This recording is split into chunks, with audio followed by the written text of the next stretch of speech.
આઝાદીની 78મી વર્ષગાંઠની ઉજવણી કાર્યક્રમમાં ઉપસ્થિત સંસ્થાના પ્રમુખ શ્રી ગિરીશભાઈ, શ્રી અમિતભાઈ, શ્રી જીતુભાઈ, શ્રી આનંદભાઈ, શ્રી માસુદભાઈ, શ્રી અનિલભાઈ તથા આજના મહેમાનો અથવા તો અમારા સાથી કાર્યકરો કે જેમના હાથે આજે ધ્વજવંદન થવા જઈ રહ્યું છે, તેઓ મારા સાથી કર્મચારીઓ, મારા વાલા બાળકો, આપ સર્વેનું અહીં સ્વાગત છે. 200 વર્ષની અંગ્રેજોની ગુલામીમાંથી જે દિવસે ભારત દેશ આઝાદ થયો તે આપણો સ્વાતંત્ર્ય દિન આજે છે. આપણે સૌ જાણીએ છીએ કે ભારત દેશને આ સુવર્ણ દિવસ દેખાડવા માટે દેશના અગણિત વીર સપૂતોએ કુરબાની આપી છે.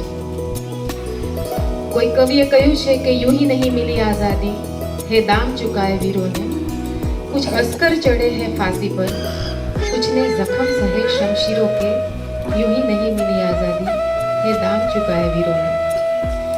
તો ચાલે આપણા શહીદોને યાદ કરીએ, તેમના બલિદાનની ગાથા ગાઈએ, તેમને સાચા મનથી શ્રદ્ધા સુમન અર્પણ કરીએ અને આપણા રાષ્ટ્રધ્વજને લહેરાવીએ. હું સંદીપભાઈને વિનંતી કરું કે તેઓ શ્રી અશોકભાઈ ખાટસુરિયા અને શ્રી સેજલબેન મહેતાના હસ્તે ધ્વજવંદન કરાવે. શ્રી સંદીપભાઈ.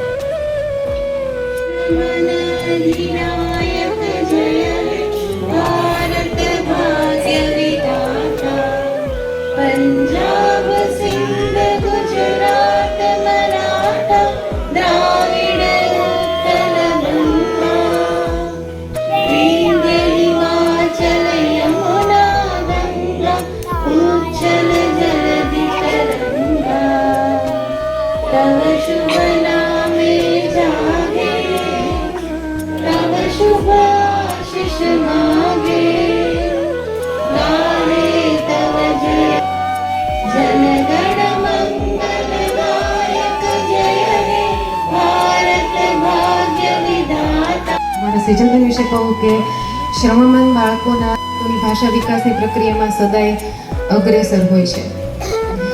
ગુજરાતી ભાષા સાહિત્યના ચાહક અને જાણકાર છે અને મને કહેતા આનંદ થાય છે કે શ્રી કુસુમબેન મહેતાના ઉડીને આંખે વળગે તેવા શિક્ષકોમાંના એક, જેના પર કુસુમબેન આંખ મીચીને ભરોસો કરતા હતા. ટીચર ટ્રેનિંગ કોલેજમાં કોઓર્ડિનેટર તરીકેનો પણ બહોળો અનુભવ તેઓ ધરાવે છે અને મધર્સ ટ્રેનિંગ પ્રોગ્રામમાં વર્ષો સુધી માતાઓને તેમને તાલીમ આપી છે. એક સારા ઉદ્ઘોષક પણ છે. કદાચ નવા ટીચર્સને ખબર નહીં હોય કે વર્ષો પહેલાં રશીદાબેન મર્ચન્ટ કરીને સંસ્થાના ઉદ્ઘોષક, બેસ્ટ ઉદ્ઘોષક હતા કે દરેક સંસ્થાના કાર્યક્રમોમાં એ પોતે સંકલન કરતા. જ્યારે રિટાયર્ડ થયા ત્યારે સંસ્થાને નિરાશા થઈ કે ઓ આપણું આ એક પાસું ખલાસ થઈ ગયું. પણ એ જ સમયે સેજલબેને ઉદ્ઘોષણાની જવાબદારી સ્વીકારી અને પોતાની આત્મસૂઝથી દરેક સાંસ્કૃતિક કાર્યક્રમો અને બીજા બધા જ કાર્યક્રમો જ્યારે દાતાઓ આવે એને દીપાવી ઉઠ્યા. તો એ એમના માટે ક્રેડિટ છે. સેજલબેનની એક ખાસિયત છે કે કોઈ પણ કામ એમને ચીંધવામાં આવે તો એ હંમેશા સંસ્થાના ઉપરીની સાથે જ હોય.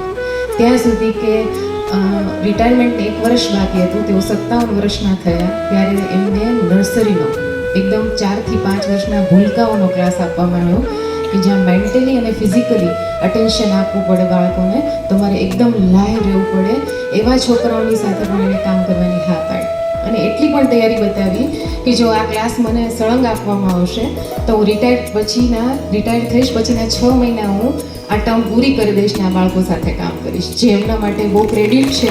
મને આ વાત બહુ સ્પર્શે છે. તો હું શ્રી સેજલબેનને વિનંતી કરું કે તેઓ આજના પ્રસંગને કંઈક ઉચિત ઉદ્બોધન આપે. વડીલો, ટ્રસ્ટીગણ, મારા શિક્ષક મિત્રો તથા મારા વાલા બાળકો, આજના 78મા સ્વાતંત્ર્ય પર્વ પ્રસંગે મને જે આ અમૂલ્ય લાવો મળ્યો, મને જે આ તક મળી તેની માટે હું આપ સૌની આભારી છું. Thank you. જય હિન્દ, જય ભારત.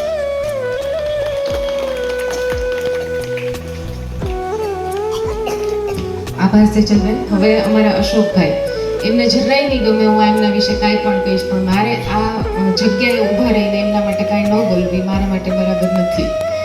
તો અશોકભાઈ કે જેમના હસ્તે આજે ધ્વજવંદન થયું, તો એમની વાત કરું કે એમની રગે રગમાં ગાંધીજીના સદવિચારોથી પ્રેરિત એવી સંસ્થા લોકભારતી સણોસરોના ગુણો છે.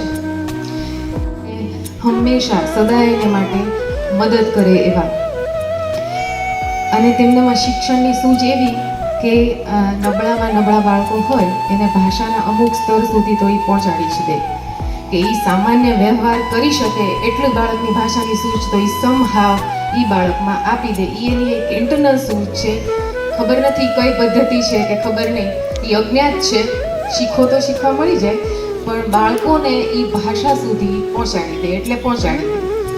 બાળકોના માનસિક વર્તન વ્યવહારના પ્રોબ્લેમ હોય એમાં એ અગ્રેસર હોય. કોઈ બાળક બીમાર પડે, કોઈનો અકસ્માત થાય, કોઈને વાગે, તો એની સારવાર કરવામાં અને એને દવાખાને પહોંચાડવામાં, એના વાલીઓ સુધી બાળકને સુપ્રત કરવામાં અશોકભાઈ સદાય અગ્રેસર હોય. હમણાં જ એક બાળકને વાય આવી, અશોકભાઈ લગભગ કલાક સુધી એની સાથે રહ્યા. પછી એ જતા રહ્યા, બધું પતી ગયું. પછી મને વિચાર આવ્યો, મને નેહલબેનને, કે આ જતા રહેશે પછી આ જગ્યા કોણ લેશે. એના વાલી આવી ગયા, એને આંગળી પકડી અને એને ઘરે લઈ ગયા. પછી અશોકભાઈએ સેનેટાઈઝરથી હાથ ધોયા અને એના ક્લાસમાં ગયા. તો મને એટલું સ્પર્શી ગયું કે અરે આ હવે કેમ થશે એમ. અને ડિસિપ્લિનના આગ્રહી કે પ્રાર્થનામાં એ 11:10 સ્કૂલમાં આવી ગયા હોય, પણ એ પ્રાર્થનામાં 11:35 આવે. ફાલ્ગુનીબેન રોજ ટોકે કે પ્રાર્થનામાં મોડા કેમ આવો છો. તો એ આખી સ્કૂલમાં આંટો મારે, અહીંયા ગેટમાંથી કે અહીંયા કોણ બાળક રમે છે, બાથરૂમમાં કોણ છે, ઉપર કોઈ નથી ને, ઓફિસમાં કોઈ નથી ને, બાળકોનો કાંઈ પ્રોબ્લેમ નથી ને. આખી સ્કૂલ ફરી અને પછી ઓડિટોરિયમમાં એ હાજર થાય.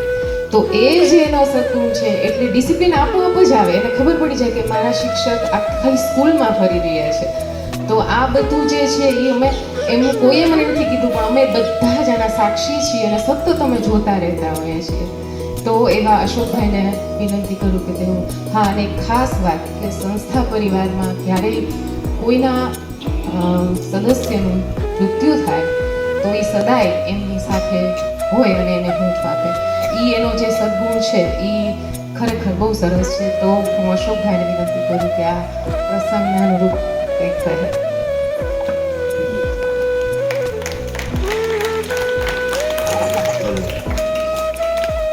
મહાનુભાવ, સહકર્મચારીઓ,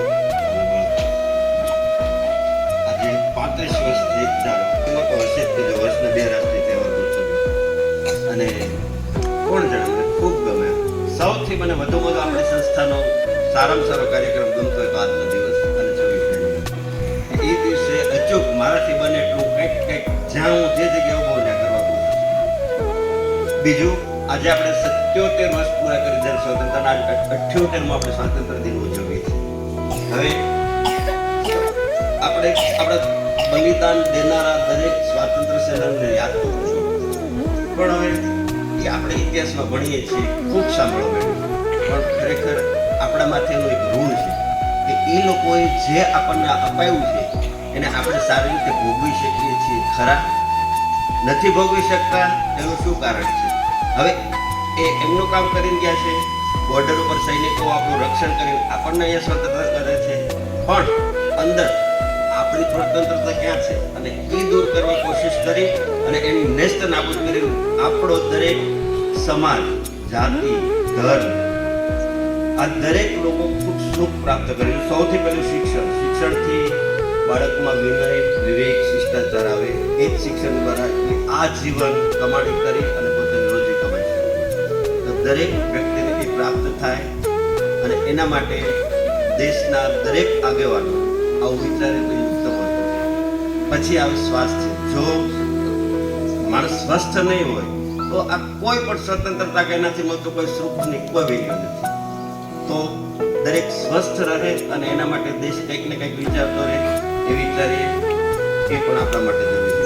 અને સૌથી ઉત્તમ, આપણે જ્યાં જે જગ્યાએ કામ કરીએ છીએ, આપણે વિદ્યાર્થીના રૂપમાં છીએ, આપણે શિક્ષકના રૂપમાં છીએ, આપણે પ્રિન્સિપાલના રૂપમાં છીએ, આપણે સંચાલકના રૂપમાં છીએ, જ્યાં છીએ ત્યાં આપણી ફરજ, આપણી જવાબદારીપૂર્વક અને શિસ્તબદ્ધ રીતે જો આપણે ભજવીએ તો રામરાજ કે સ્વતંત્રતા જે કહીએ એ બધું અહીંયા જ છે. અને બસ આટલી વસ્તુ કરીએ તો મને છે કે આપણે ખૂબ સુખી થશું. અને મેં આના માટે મારાથી થાય એવા મારા શક્ય એટલા પ્રયત્ન કરવા કોશિશ કરી છે. અને આપણે સૌ આપણા હક જેમ આપણા હક છે એમ આપણી ફરજો છે અને એનું પાલન કરતા કરતા શિસ્તબદ્ધ એક રાષ્ટ્રના સાચા નાગરિક બની અને આપણે આગળ વધીએ એવી સૌને શુભેચ્છા સાથે સ્વાતંત્ર્ય દિનની સૌને ખૂબ શુભેચ્છાઓ. થેન્ક યુ અશોકભાઈ. આ કાર્યક્રમની આભાર વિધિ કરવા માટે હું માધ્યમિક શાળાના શ્રી શૈલેષભાઈને વિનંતી કરીશ.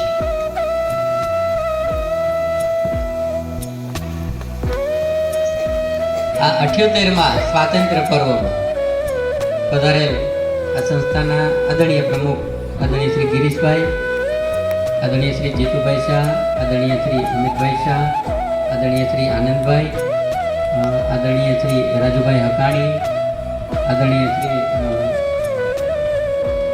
માસુક કાકા, તેમજ મીતાબેન, અનિલસિંહ, સૂર્યકાંતભાઈ, ફાલ્ગુનીબેન, સહકર્મચારીગણ, વહાલા વિદ્યાર્થી ભાઈઓ અને બહેનો, જેમણે આ દેશના વિકાસમાં ખૂબ મહત્વ છે એ જ રીતે આ સંસ્થાના વિકાસમાં જેમણે ખૂબ યોગદાન આપ્યું છે એવા આદરણીય શ્રી અશોકભાઈ અને સેજલબેનના હસ્તે આજે આ 15મું ઓગસ્ટનું જે છે એ ધ્વજવંદન કરવામાં આવ્યું, જે આપણા સર્વ માટે અને પરિવાર માટે ગૌરવની વાત છે. આજે ફરીથી એક નાની એવી વાત કહેવા માગું છું કે અંગ્રેજોએ ડિવાઈડ એન્ડ રૂલની પ્રથા કરી હતી, ભાગલા પાડો અને રાજ કરો. આજે સમાજની અંદર અમુક ચોક્કસ લોકો દ્વારા ફરીથી આ જ પ્રક્રિયાઓ ચાલુ કરવામાં આવી છે. તમામ લોકોને વિનંતી કે આપણા આંખ અને કાન ખુલ્લા રાખીએ. નેશન ફર્સ્ટ, રાષ્ટ્ર પહેલાં અને પછી જ જ્ઞાતિ જાતિ, આ બાબતનું આપણે ધ્યાન રાખીએ. અને આ 78 થી 22 વર્ષ પછી સુવર્ણકાળમાં ભારત જઈ રહ્યો છે એના આપણે બધા સાક્ષી બનીએ, સહયોગી બનીએ. આ કાર્યક્રમમાં તૈયારી કરનાર રમત શિક્ષક શ્રી સંદીપભાઈ, હિતેશભાઈ, તેમનો ખૂબ ખૂબ આભાર. તમામ કાર્યક્રમમાં સાઇન કરનાર શ્રી વિરેન્દ્રભાઈ, તેમનો ખૂબ ખૂબ આભાર. તેમજ આ તમામ વ્યવસ્થા કરનાર જોડાયેલે KL પરિવારની તમામ ટીમનો ફરીથી હું તમામનો ખૂબ ખૂબ આભાર માનું છું. અસ્તુ. જય હિન્દ, જય ભારત. આભાર શ્રી શૈલેષભાઈ. અહીંયા કાર્યક્રમ પૂરો કરીએ છીએ, પણ એક કવિની પંક્તિ જે આપણે જહેનમાં ઉતારીને અહીંથી છૂટા પડે તો મને બહુ ગમશે. कवि कहे छे कि भूल न जाना भारत माँ के सपूतों का बलिदान, इस दिन जो हुए थे देश पे हंसकर कुर्बान, आज़ादी की खुशियाँ मनाकर लो शपथ ये की, बनाएंगे देश भारत को और भी महान. Thank you. અહીં કાર્યક્રમ પૂર્ણ જાહેર કરીએ છીએ. સૌનો ખૂબ ખૂબ આભાર. દેસર અને ટ્રેનિંગ કોલેજના સ્ટુડન્ટ્સ બધા અહીંયા સ્કૂલના કેમ્પસમાંથી નાસ્તો લેશે.